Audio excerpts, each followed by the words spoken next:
રાજકોટ જિલ્લાના ઉપલેટામાં દશાપંથી વાડી ખાતે શનિ રવિ 2 દિવસ ગુજરાત કિસાન સભાની શિબિરનું આયોજન કરવામાં આવ્યું હતું। ગુજરાતમાં કપાસ કપાતા ખેડૂતોને MPSP 1600 રૂપિયાની નીચા ભાવ મળે છે।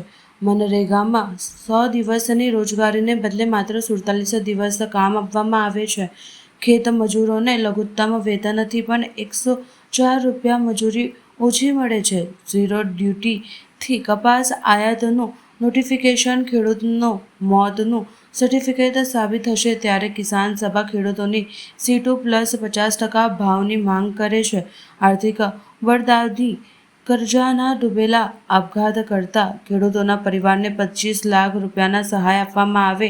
કિસાન સભાની રાજ્ય સમિતિની મિટિંગમાં ઉપસ્થિત આગેવાનોની હાજરીમાં નિર્ણયો કરતા ગ્રામ વિસ્તારમાં તારીખ 21 અને 23 સપ્ટેમ્બરના રોજ ગ્રામ્ય ખેડૂતોને વડાપ્રધાનને આપવાની ચિઠ્ઠીઓમાં સહી ઝુંબેશ કરીને કેન્દ્ર સરકારના ઝીરો ટેક્સથી આયાત થતા કપાસના નિર્ણયનો પાછો ખેંચવા માંગ થશે। ગુજરાત સરકાર ગ્રામીણ ગેરંટી રોજગાર યોજના અન્ય અમલીકરણના સંપૂર્ણ નિષ્ફળ કરી છે। કિસાન સભાના રાષ્ટ્રીય મહામંત્રી વિજુ કૃષ્ણને ટકોર કે ગુજરાત પશુપાલકોની ભૂમિ છે। પશુપાલનના દૂધ ઉપર કેન્દ્ર સરકાર અગાઉ GST નાખી સરકારની માનસિકતા દેશના ખેડૂતોએ જોઈ લીધી। 11 વર્ષની નરેન્દ્ર મોદી નેતૃત્વ સરકારે કોર્પોરેટ કંપનીઓના 30% ટેક્સ ઘટાડી 22% કરી દીધેલ છે। બેંકોમાં માવાડ કરવામાં આવ્યા છે। ગુજરાતનું મોડલ એ કોર્પોરેટરના નફા માટેનું મોડલ બની રહેલ છે। ભોગ ખેડૂતો અને ખેત મજૂરો અને કામદારો બની રહ્યા છે। કિસાન સભા મજૂરીની માંગ કરે છે। મજૂરીની ઝીરો ડ્યુટીથી વિદેશ અમરેલી કપાસ ઘઉં મકાઈ સોયાબીન જેવી ખેત પેદાશો દૂધ પ્રોડક્શન લાવવામાં નિર્ણય પાછો ખેંચાને અમરેલી પ્રેસિડેન્ટ ડોનાલ્ડ ટ્રમ્પની असरों बाहर आवे। ऑर्गेनाइजर थे, उनका नेतृत्व में उसके 12 साल के अंदर जो किसान सभा बनने के 3 साल के अंदर ही जाति व्यवस्था के खिलाफ भी, उसका शोषण के खिलाफ भी हमारा मिनिस्टर है अमित शाह है, तो कुछ इसमें दिक्कतें भी आ सकते हैं, ये एक बात। पर आप जो ભાડે જમીન રાખીને ખેતી કરતો હોય તેને કાંઈ મળતું નથી। અતિવૃષ્ટિ થાય અને પાક નિષ્ફળ ગયો, જમીન ધોવાણી, તો એનો લાભ તો એ નાના ખેડૂતને મળતો નથી જેને ભાડે જમીન રાખી છે।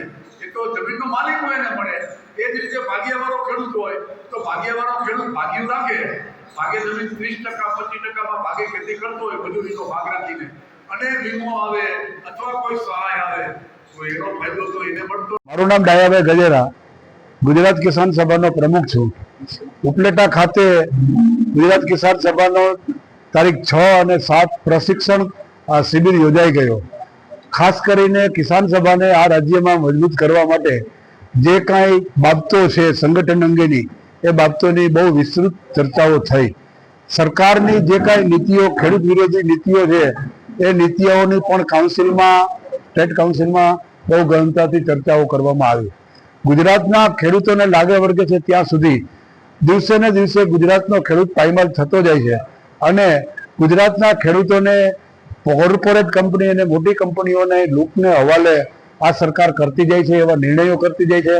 ત્યારે ગુજરાતના ખેડૂતોની એક સંગઠિત ભૂમિકા બને, આવનારા દિવસોમાં સંયુક્ત કિસાન મોરચાની ભૂમિકાઓ પણ અમે કરવાના છીએ અને એ અંગેની મિટિંગો કરી અને આ સરકારના ખેડૂત વિરોધી જે કાંઈ નિર્ણયો છે એ નિર્ણયોમાં MSP C2+ લેવા માટે, એ સિવાય સ્માર્ટ મીટર યોજના છે પાછી હટાવવા માટે, ખેડૂતોના કર્જા નાબૂદી કરવા માટે અને ખેડૂતોને જે પેન્શન મળવું જોઈએ, એવા મહત્વના મુદ્દાઓ પર આવનારા સમયમાં અમે આંદોલન અને ઝુંબેશની ભૂમિકાઓ કરવાના છીએ।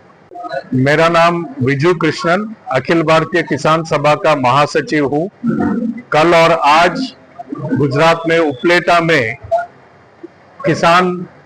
गुजरात किसान सभा का प्रशिक्षण शिविर और हमारा राज्य काउंसिल का भी बैठक हुआ। देश भर में किसानों का हालत के बारे में, सरकार के किसान विरोधी नीतियों के बारे में विस्तार से यहाँ चर्चा हुआ। हाल ही में अमेरिका के दबाव के चलते जो कपास का वहां से भारत आने का बात है, 11% जो टैरिफ था उसको हटा के शून्य किया है मोदी सरकार। खास करके इन इलाकों में गुजरात के कपास जहां उत्पादन होता है वहां के किसानों को इसका बहुत बड़ा नुकसान होने वाला है। सिर्फ गुजरात में नहीं, महाराष्ट्र, तेलंगाना, अन्य राज्यों में भी जहां कपास का उत्पादन होता है वहां गहरा संकट अभी भी है। महाराष्ट्र में, विदर्भ में 700 से ज्यादा किसान, खास करके कपास के किसान खुदकुशी करने में मजबूर हुए, आत्महत्या किए हैं। इस स्थिति में ये जो 11% का जो टैरिफ था उसको हटाना और भी नुकसान हमारे किसान को होगा।